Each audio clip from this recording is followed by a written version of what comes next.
রামচন্দ্রের উপস্থিতিতেও সীতাদেবী কেন শ্বশুর রাজা দশরথের শ্রাদ্ধ করেছিলেন? জানুন কখন মহিলারা শ্রাদ্ধ করতে পারেন।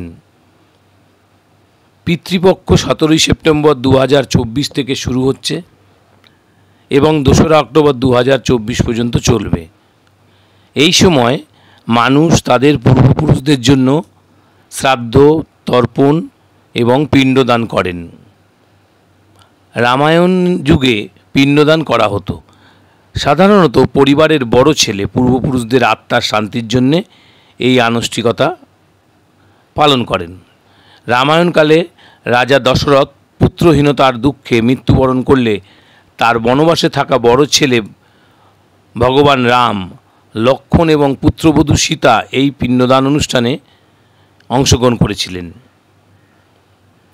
রাম এবং সীতার পিণ্ডদান। ভগবান রাম, সীতা এবং লক্ষ্মণ যখন রাজা দশরথের মৃত্যুর খবর পেলেন, তারা পিতার আত্মার শান্তির জন্য পিণ্ডদান করতে গেলেন। সেখানে পৌঁছে তারা শ্রাদ্ধের প্রস্তুতি শুরু করলেন, কিন্তু পণ্ডিতরা কিছু সামগ্রী আনতে বললে রাম ও লক্ষ্মণ কিছুটা দেরি করে ফিরলেন।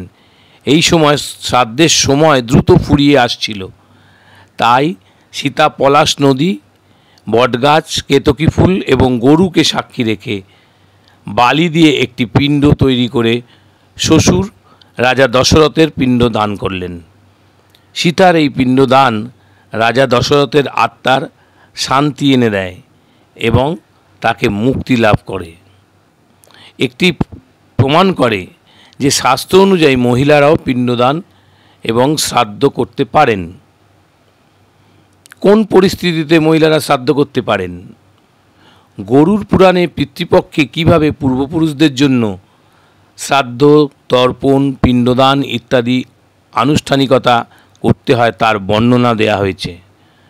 পাশাপাশি বলা হয়েছে যে সাধারণত পুত্রেই এই আনুষ্ঠানিকতা পালন করে থাকে, তবে কিছু বিশেষ পরিস্থিতিতে মহিলারাও বা কন্যারাও শ্রাদ্ধ করতে পারেন। গরুর পুরাণ অনুযায়ী যেসব পরিবারে পুত্র নেই সেখানে কন্যারা পূর্বপুরুষদের শ্রাদ্ধ করতে পারেন। এছাড়া পুত্রের অনুপস্থিতিতেও তার স্ত্রীও পূর্বপুরুষদের জন্য শ্রাদ্ধ করতে পারেন।